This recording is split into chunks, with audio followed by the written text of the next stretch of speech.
Speak to Sergej Sumlenny, the founder and co-director of the European Resilience Initiative Centre. Welcome to the programme, Sergej. Serbia is not the only country where conscription-age men have fled to. Is Russia having a problem recruiting enough soldiers? Good evening, and thank you for having invited me today.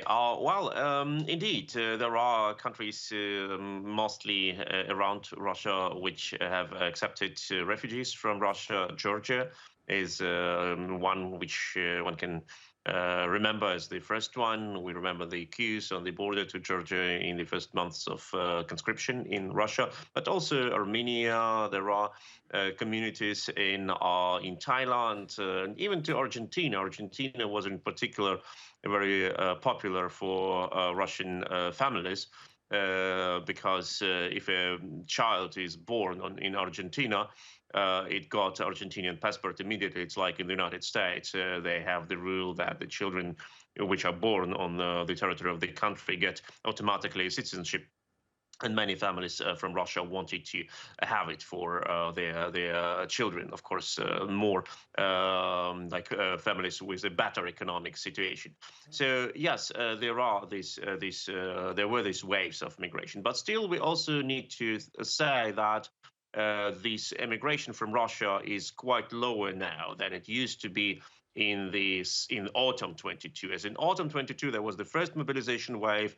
Many people in Moscow and Petersburg didn't know if it will be applied to the capitals of Russia, and they fled. But as we see, mostly people from very poor rural regions are being conscripted in Russia, and these people have never thought about leaving Russia. They never did it in 2022, and they do not do it now. Sergej, in terms of the attitude that they are bringing to these countries they're now living in, we know that in Russia it's very dangerous. It may even break the new laws that have been imposed to talk against Russia's war in Ukraine. But in this report that we just had, we didn't hear a single anti-war sentiment. Is there a diaspora of recently departed Russians who are campaigning against their country's war, or are they too scared to do so? Oh, we have even seen in this report a person wearing a T-shirt with a Z letter, symbol of Vladimir Putin's and Russian genocidal war against Ukraine. I cannot say about, of course, every person who has emigrated from Russia, but we know that, for example, in Berlin, where I'm normally based, we have a huge Russian community, and most people in this community they are not vocal at all. We have seen no demonstrations against aggression by the Russian people. There are a lot of demonstrations by Ukrainians, but not by the Russians.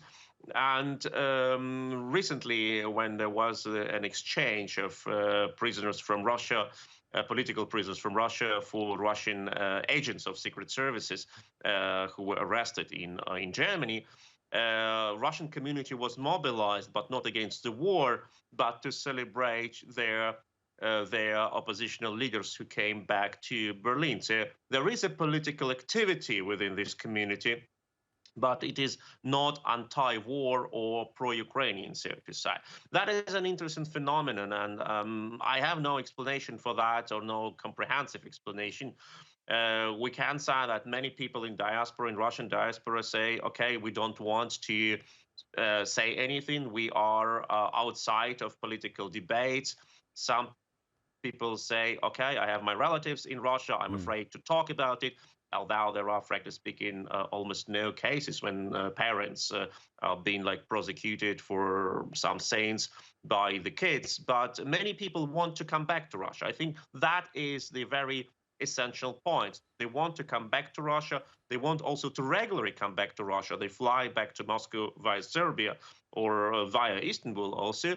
And they say, okay, I don't want to say anything against my country, as they say, because I want to regularly come back there, which makes, of course, the statement, we are all refugees from war, a very vague one. Sergej, a real pleasure to hear your analysis. Thank you so much indeed. Sergej Sumlenny. Thank you so much.